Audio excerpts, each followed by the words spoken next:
The Catherine Palace in Tsarskoye Selo outside of St. Petersburg wasn't built by Catherine the Great, who was technically Catherine II, but by her predecessor Catherine I. When Peter the Great died in 1725, his son was dead and he hadn't named an heir. Surprisingly, it was his widow who succeeded him as Empress Catherine I. She was born on April 15, 1684, to a peasant family near Minsk in what is today Belarus, but what was then the Polish-Lithuanian Commonwealth. She became the mistress of Alexander Menshikov, the best friend of Peter the Great, who soon took her as his own mistress.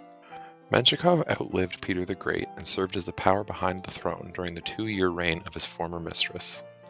She was succeeded by Peter the Great's 11-year-old grandson and namesake, Peter II. He died of smallpox on January 30th, 1730, the very day he was supposed to marry Ekaterina Dolgorukova. He was the last Russian monarch to be buried in the Moscow Kremlin. The throne then passed to Anna, daughter of Tsar Ivan V, who had served as co-ruler with his brother Peter the Great. She had been married in 1710 to the Duke of Courland in what is today Latvia. It was the first marriage of a Russian royal to a foreigner in over 2 centuries. It was an alliance with the Duke's uncle, Frederick I of Prussia, and the Duke's overlord, King Augustus II of Poland, against King Charles XII of Sweden. But the Duke died only a few weeks later, and Anna racked up large debts over the next 20 years. Russia's 8 secret High Council members agreed to repay her debts and make her empress if she agreed to give up absolute power, which she did. But she reneged, and real power was held by her German lover Ernst von Byron.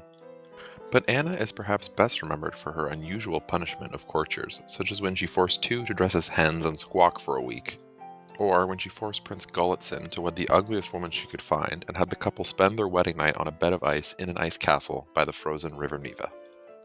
She was succeeded by her sister's infant grandson, Emperor Ivan VI.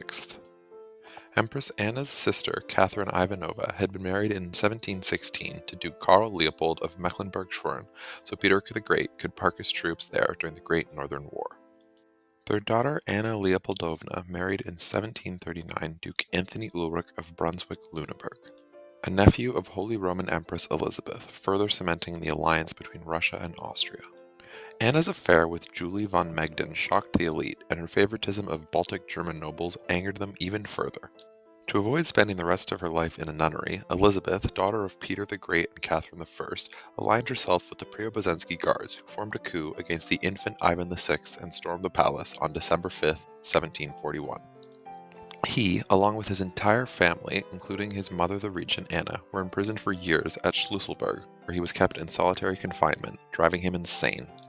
However, Elisabeth turned out to be one of Russia's most popular monarchs for not executing a single person during her reign. In 1755, she encouraged the foundation of the University of Moscow, the highest-ranking educational institution in Russia. She enjoyed hosting balls where the men dressed as women and the women as men, and owned over 15,000 dresses and 1,000 pairs of shoes. But perhaps Elizabeth's greatest legacy was the palaces she built in and around St. Petersburg. In 1754, she presented Anshikov Palace to her favorite and possible husband, Count Alexei Romanovsky. Then, in 1776, Catherine the Great donated the palace to her favorite and possible husband, Prince Potemkin, and it returned to the crown upon his death in 1791. It was the residence of Tsars Nicholas I, Alexander II, and Alexander III before they ascended to the throne, and today hosts after-school programs. Elizabeth also greatly expanded her mother's Catherine Palace and had the Amber Room built inside. Catherine, later Queen of Württemberg, was born in the Catherine Palace, as was her brother, the future Tsar Nicholas I. Royal weddings in the palace included those of Grand Duchess Elena and Prince Nicholas of Greece, and Grand Duchess Maria and Prince William of Sweden, the only marriage between these long-time rival countries of Russia and Sweden. But the main residence of the Russian monarchs was the Winter Palace, built for Empress Elisabeth from 1754 to 64. In the 19th century, the Royal Chapel hosted the weddings of the last 4 emperors and empresses of Russia, as well as those of Queens Anna of the Netherlands and Olga of Greece. The palace also witnessed pivotal events leading up to the Russian Revolution, including the 1905 Bloody Sunday Massacre. The following year, St. George's Hall was the site of the first Duma, or state parliament, in Russia. Following the February Revolution of 1917, the provisional government established itself in the Malachite Room.